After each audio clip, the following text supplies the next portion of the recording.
Yo, we beat Newcastle. Hold on. First of all, can y'all tell I got a haircut, man? Holy shit. Look at the back. Look at the back. Hold on. Yeah, yeah. You know. First of all, man, let me just say, this was one of those games where people thought we were about to get absolutely bullied. People thought we were gonna get bullied, man. Honestly, I thought so too, bro. For a second, man. For a second. I was seeing the height comparisons. Dude, like these guys looked so much bigger, so much stronger, but it's like, dude, we stick to what we stick to, man. We don't have to play a different way because of these guys. We really don't, bro. We don't. And so we stuck to how we had to play.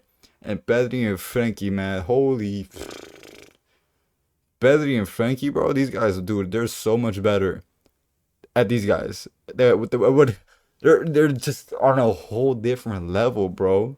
They really are. People thought they were about to get absolutely pressed into oblivion. Nothing even phased these guys, dude. Seriously, nothing phased Pedri and Frankie de Jong. These guys were so much more physical than them, so much bigger than them, so much taller than them.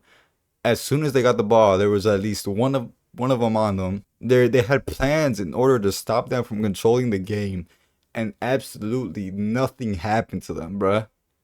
Do you understand how crazy that is? Seriously, dude, these guys are on a whole different level, and there's like no amount of glazing, there's no amount of words that I could say to describe these two when they're together, when they're in sync, when they're doing stuff, man. And this is one of the best pressing teams in Europe, in the world, bro. Like this is one of the best. They're known for this sort of stuff. They can press, man. They really can, and we could see that. We could see how much they could press. But to Pedri and Frankie, that was really nothing to them, bro. First half, I'm watching this game, and it was just normal, like nothing crazy was really happening. Like at the start of the game, I think Barcelona knew damn well that they had to play really well out of the back, that they couldn't get pressed, that they couldn't concede a goal in the first few minutes, because that would have been a huge momentum shift, and it kind of would have gotten into the players' heads, knowing damn well that they got a goal scored on them, and they were just getting pressed and pressed and pressed, you know? So we had to fight it out. We had to make sure that we just did not get a goal scored on us. People are really seeing the light of Juan Garcia and knowing who this guy really is, man. We got this guy for scraps, and he's just that guy now, bro. I can't wait to see this guy in the knockouts. I can't wait to see him in like more serious situations and more serious games. And this is just the first time he's in the game. And he can do everything, man.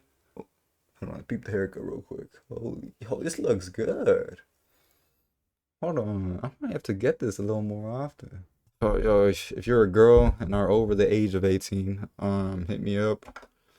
Nah, I'm trolling. I don't want a girl right now. So I had my haircut scheduled for today, forgetting the fact that today was the game. At the time that the game was playing.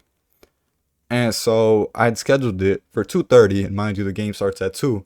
And so I'm able to watch like the first 30 minutes. My barber still wasn't at the barber shop. I don't know for what reason. So I got to watch until like the 40th minute. I don't know if anything crazy happened from the 40th to the 45th, but no goals happened. So I'm gonna guess really nothing happened. After the haircut, I was able to watch it. And dude, it's like, dude, I got to witness two Rashford goals while getting a fresh ass haircut, bro. I don't think there's anything better than that, dude. Like the irony of people saying, "Yo, we're gonna concede to a corner, we're gonna concede to a cross because of them being tall ass dudes, bro." Why are they so tall? I have no clue. Why are some of these people so tall, bro?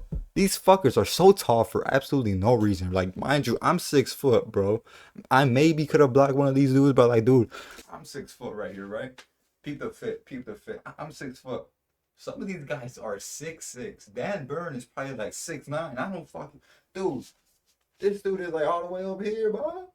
Yo, why are you so tall, bro? Who are your parents?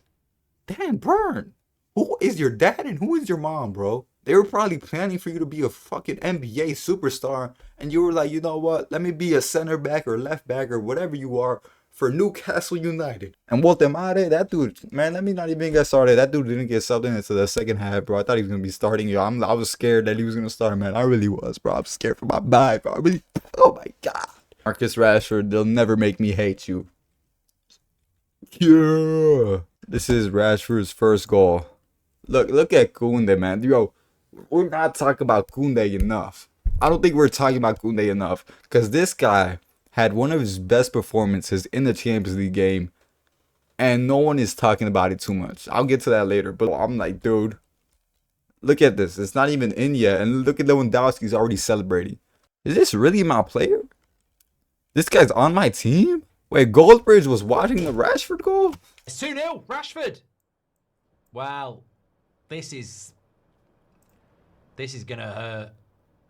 This is not what Amrim needs, really. But this didn't even see the goal, bro, because he would be jumping up and down looking at that goal. I don't know what his relationship is with Rashford. He probably doesn't like Rashford. But he saw that goal and didn't just like do anything, bro. Mind you, I think that's Rashford's first and second goals. I think it is, bro, for Barcelona. Let's see this. Let's see this, bro. 'Cause I liked Koundé today, bro. Koundé looked amazing.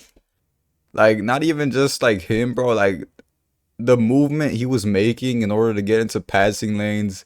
Him blocking. Like, dude, you're going against these tall, big players. And you got to go up and defend. And Koundé's just, like, chilling, bro. Like, this is his game, bro. Look at that. Look at that. There's no pressure on this guy, bro. Look at that. Anthony Gordon. Yeah. Koundé, unsung hero from the game. Rock solid throughout and chipped in with an assist for Rashford. He was playing like Javier Zanetti out there. Massive performance from him. Cannot count that number of interceptions he's made to recycle our possession. Really, bro. That's really one big thing about him. We need to try and keep him fit towards the end of the season. Yeah. But look, this is one thing I want to talk about too, bro. To be honest, we are not used to playing against players who keep the ball in this way. Yes, we faced Chelsea and Manchester City before, but they were never like this. You cannot compare Chelsea and Man City's possession game to Barcelona. It's a whole different just level, bro. Like, seriously. He even said some more. The way they controlled the game has been an enriching experience. They're the best I've faced in the game. Yep, this is our level. When we decide to control the game, what the hell? When we decide to control the game, this is what every team we play against should feel like, bro. People underestimate how soul crushing it is to press players that are just so technically superior no matter how good you are at pressing. That's facts, bro. That is facts. But it's like whenever you're playing, dude, you see some of these guys, you see what they're able to do, what they're able to dribble through, whatever it is. And you're just like, dude, how the hell am I supposed to press against this guy? How the hell am I supposed to get in a 1v1 with this guy? How am I supposed to take the ball away from him? And it starts getting into your head, bro. And it's like some of these guys in the midfield, they see what some of these guys are able to do against 2 or 3 players by themselves. Just go through them like it's nothing. And it starts getting to your head, bro. It really does. We knew that the first few minutes would be very important because they press a lot. They had a dangerous chance, and fortunately, I was able to stop it. Yeah, this is what I was talking about. From there, we started to grow and get more into the rhythm of the match, and we managed to win. Yeah, bro, if they got a goal in like the first like few minutes of the game, I just knew that these guys, the way they would be pressing us for a second goal, it was gonna be scary, bro. And some of these guys would have been in their head thinking about the goal that we just conceded, right? We've always lacked in those first few minutes of relentless press with certain someone in goal. Not anymore. The safety this guy provides is genuinely one of the best feelings I've ever had as a football fan. Don't listen to that nonsense about pass completion being a meaningless stat. Try keeping the ball that well against that press. Both had 0 times dispossessed too. You can only press for so long when playing against these 2 players. Awareness, composure, and technical quality in abundance. Some strike from Rashford. Yo, this picture, bro, this is legendary. When both of these guys retire, people would just be talking about these guys, bro. Like, this is, oh my god, I'm about to cry on this, bro. I'm straight up trolling, but dude, like, seriously, bro, you can't. Like, these guys, they just make me happy, man, because these guys really play for my club, dude. Pedri is the best midfielder in the world, honestly. I laughed.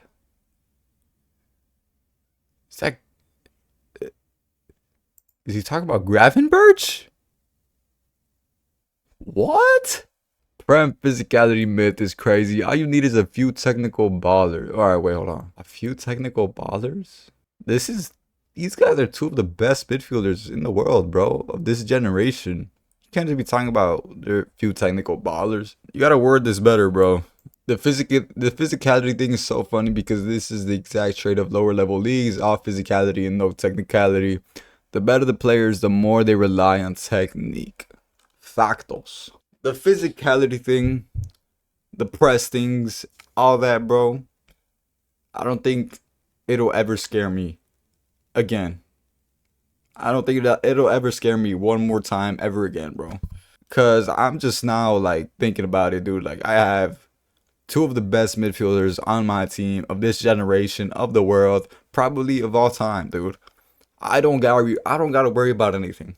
Now, if both of them get injured, I will be worried, bro. Joan Garcia was amazing tonight, and exactly the type of goalkeeper you need at the biggest stage. Always positioned well for shots, lightning quick reactions, commands his box at a very high level, and just generally just seems in control of the situation. One of our best signings in a long time. I used to be so scared of Ter Stegen playing, and now I have Joan Garcia on my team, Juan Garcia, however you say it, man. I'm just like, dude, it makes me so happy to see, man. It really does, bro. It really does, man. But great performance, even without Lamine Yamal. Even without Lamine Yamal, we performed this well. I think if Lamine was playing, we low key might have had another goal or two. I wanted to see how that would have went if we had Lamine Yamal, but hey, otherwise than that, man, Rashford has 2 goals. Betty and Frankie De Jong played out of their minds. Had Gerard Martin, I got some words to say about Gerard Martin before this video ends, man. Gerard Martin, he does try his best, okay? I will give him that. Gerard Martin tries his best. It's just not good enough, man. I like the dude, like he gives me good vibes. He tries, man, but like he's just not good enough to be playing. He is so far out of his depth here. It's actually nuts. Nothing we didn't already know, though. Some coolers are defending him and saying that he's good enough. Bitch, he did well. This is the exact same person he's talking about, bro. These are the type of people. Yo, there's really Gerard Martin defenders in my fan base, bro. He's just inconsistent, and you can tell he's not Barca level. But you have to appreciate somebody who's changed to try really hard. Exactly. I can appreciate that this guy tries, but he's just not good enough to be playing, bro. Not everybody can be a superstar sometimes, or even needs to be suited to the team's needs. I appreciate Gerard Martin, but like, dude, there's times I'm just looking at this guy like, bro, what are you doing? But other than that, man, it's a good game, 2-1. See y'all for the next game. I'll see y'all Sunday or Saturday, whatever the next game is, bro. You know how it is. Visca Barça, Visca Catalunya. Sir.